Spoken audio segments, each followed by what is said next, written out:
pursue his dreams in the sky. Now their love story is reaching new heights. From ABC News World Headquarters in New York, this is World News Tonight with David Muir. Good evening. Thanks for joining us on this Wednesday night. I'm Wade Johnson in for David. We'll get to the president's new tariffs in just a moment, but we do begin here tonight with the growing firestorm over the national security breach consuming the Trump administration. The Atlantic today publishing the group chat between Vice President J.D. Vance and top U.S. national security officials detailing the military strike on Yemen. A reporter added to the group by mistake.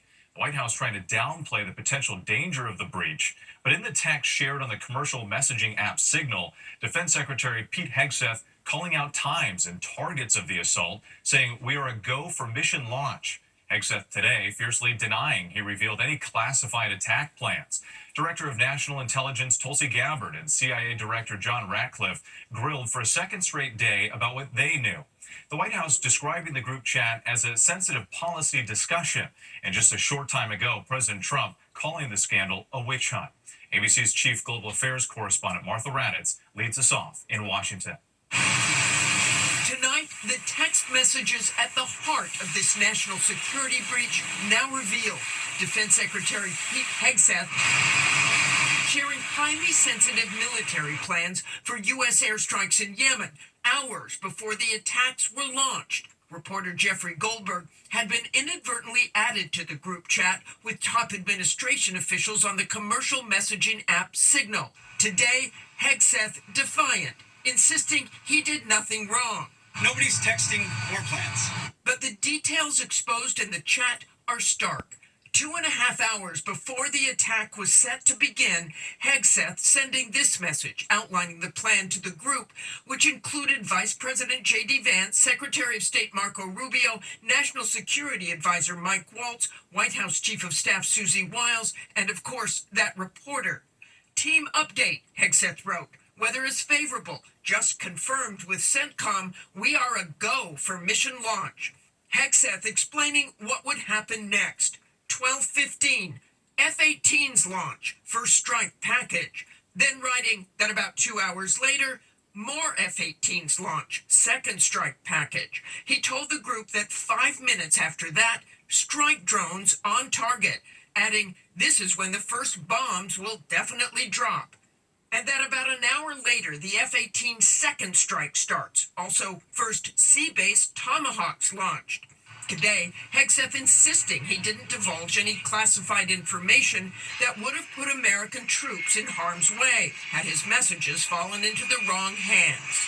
There's no units, no locations, no routes, no flight paths. But for this operation, those F-18 fighter jets would have only been launched from one place, the USS Truman in the Red Sea, and Hegseth provided the timing of the launch in the group chat.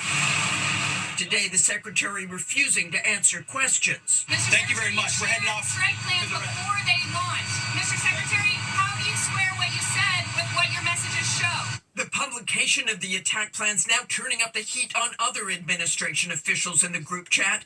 Yesterday, CIA Director John Ratcliffe and Director of National Intelligence Tulsi Gabbard claimed there was no mention of specifics about weapons or timing.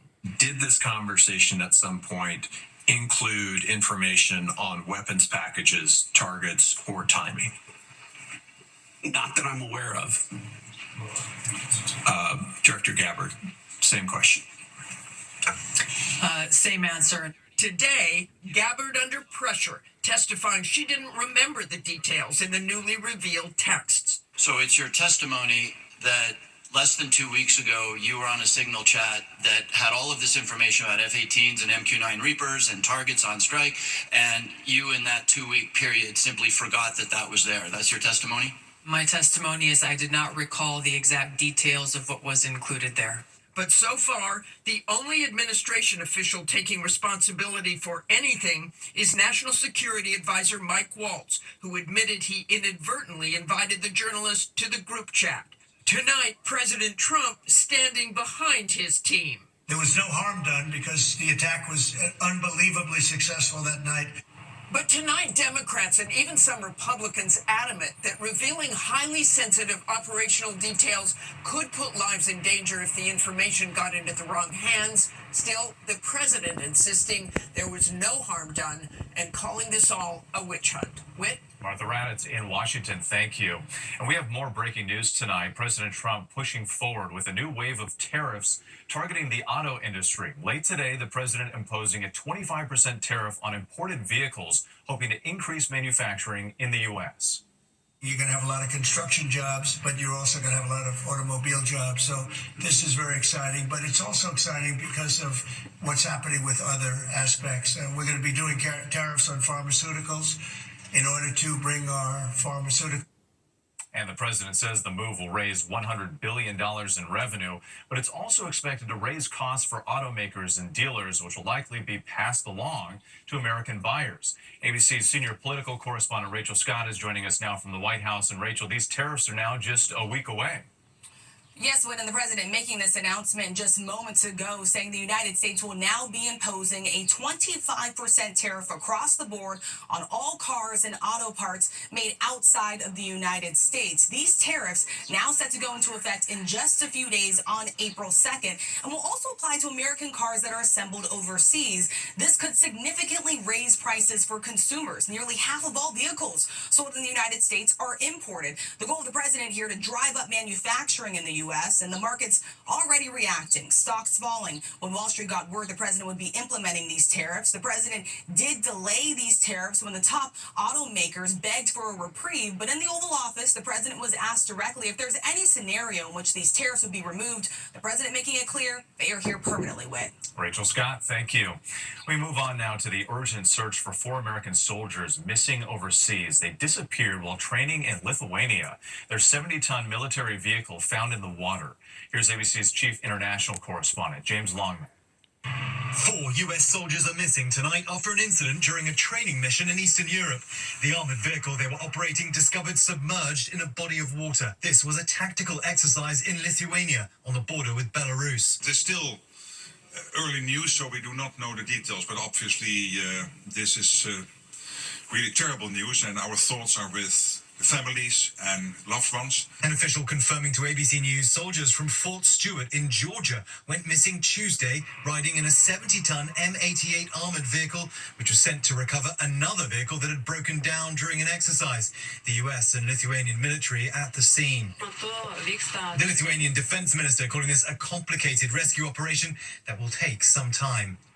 With hundreds of American soldiers are stationed in Lithuania as part of NATO. They were deployed there after Vladimir Putin annexed Crimea in 2014. Their presence even more important since his full-scale invasion of Ukraine in 2022. With James Longman, thank you. Meantime, back here in the U.S., the wildfire emergency in the Carolinas and along the East Coast, homes destroyed, families evacuated, 16 million people now under red flag warnings because of dry conditions and high winds. ABC's chief meteorologist, Ginger Zee, in North Carolina. Tonight, growing danger in North and South Carolina as multiple stubborn wildfires that have already destroyed nearly a dozen homes continue to rage. They are continuing to grow. Overnight, new evacuation orders in Pickens County, South Carolina, as shifting winds blew the Table Rock fire all the way to this reservoir. And outside Asheville, North Carolina, very active fire, running fire that they're dealing with. Firefighters battling the out-of-control Black Cove Complex fire in steep, rugged terrain that is littered with trees knocked down by Hurricane Helene. Matthew Rogers had just moved back to his cabin in Flat Rock after Helene tore apart the only bridge leading into his neighborhood. On Sunday, he was forced to evacuate. By Monday, he saw a Facebook video showing his home burning to the ground. I said, that's our house. There's our lake. The dock is still there, but the house it's gone. About all that's left is the chimney. Well, we're really dry here in Asheville and gusts 30 to 35 miles per hour. That's why we still have red flag warnings and enhanced fire risk for many of the states here in the southeast, from Georgia all the way up to Hagerstown, Maryland. Now, I wanted to mention that the winds will still be with us tonight. Then they'll die down a bit, a little lighter tomorrow, back up before the weekend, and we really won't see rain here until the weekend. There'll be some elevated and significant flash flood threat in Texas, but a new storm coming in, bringing severe weather for the Pacific Northwest tonight, and then it drives across the nation for the weekend, bringing a large area Saturday night through Monday, damaging wind, the main hazard wind. Now we can hear and see that wind you're talking about. Ginger, thank you. Now to the Supreme Court delivering a rare victory for gun control advocates in the U.S. In a 7-2 decision, the justices upholding a Biden administration policy restricting access to so-called ghost guns. These are weapons you assemble yourself and mostly untraceable. Here's ABC's Chief Justice correspondent, Pierre Thomas. Tonight, the Supreme Court, in a major ruling, trying to stop suspected felons like the man in this video from getting untraceable so-called ghost guns. Shots fired, shots fired. In a 7-2 decision, the High Court upholding the Biden administration policy that such guns, like the one the suspect is seen using here, firing at police, can be regulated by the federal government. The regulations force some companies that manufacture gun part kits to place serial numbers on their products and to require background checks on customers trying to purchase them. It also mandates that people buying such kits be at least 18 years of age. Running for the majority, Justice Neil Gorsuch said, as so, the kit comes with all necessary components, and its intended function as an instrument of combat is obvious. Really, the kit's name says it all. Buy, build, shoot. But Justice Clarence Thomas argued that such kits do not meet the statutory definition of a firearm, saying the majority's decision blesses the government's overreach. With the number of untraceable ghost guns found at crime scenes grew tenfold in recent years, now recovered in the thousands. Pierre Thomas reporting tonight. Thank you. Homeland Security Secretary Kristi Noem new concerns tonight about measles cases across the U.S. Health officials reporting an infected Amtrak passenger may have exposed others during a recent trip between New York and Washington, D.C. The patient visiting multiple locations while infected. Here's ABC's Morgan Norwood. Tonight, with measles cases growing nationwide, health officials are investigating whether a patient with the rare breakthrough infection spread the virus to others on an Amtrak train. The vaccinated person from Minnesota, who recently traveled abroad, somehow became infected with the measles, and last week boarded a busy train from New York City to Washington, D.C., where they visited multiple locations before showing up at a D.C. urgent care 4 days later. Breakthrough infections in vaccinated individuals are rare and usually mild. These individuals are less likely to transmit the virus compared to those that are unvaccinated. The highly contagious measles virus can linger in the air for at least 2 hours, and 90% of unvaccinated people exposed will become infected. It comes as measles cases climb to 378 across 17 states. And with health officials stress that the vaccine is 97% effective, and tonight Amtrak is reaching out to passengers who may have been exposed. Morgan Norwood, our thanks to you tonight. When we come back, Aaron Katersky is here with what prosecutors say was smuggled in accused CEO killer Luigi Mangioni's socks. And the nightmare vacation, 2 Americans are arrested in Mexico after they disputed charges on a timeshare. Details ahead. Everybody said it would never last. Here we are. America's favorite family. Somehow it felt like it would be forever. Takes their final bow. And I'm going to miss it very, very much. Well, let me just take this.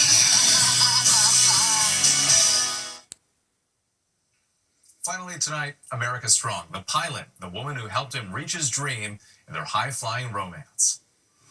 Tonight, high above Boca Raton, Florida, the surprise from the pilot for his passenger, his girlfriend, who had always encouraged him to follow his dreams. Lily Keller and Adrian Serrano have been dating for 5 years. From the very beginning, the two cheering each other on to pursue their passions. Since he was a boy, Adrian always had a love of flying and imagined what it would be like to be a pilot. So a few years back, Lily surprised Adrian with what's called a discovery flight, an introductory flight lesson.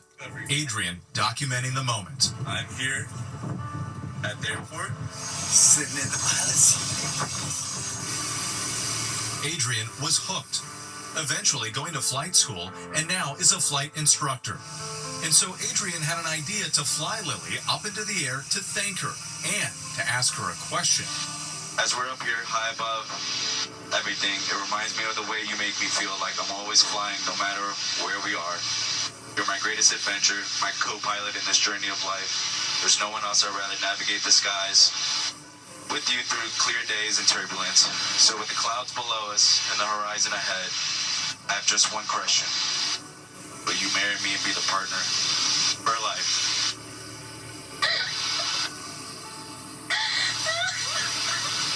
She said yes. The two telling us they hope to inspire all couples to, quote, push each other and believe in one another to be the best versions of yourselves. We wouldn't be where we are today without the support we give each other. I love you. Tonight, the proposal at 7,500 feet. Sky's the limit. Congratulations. I'm Whit Johnson in New York. Have a great night.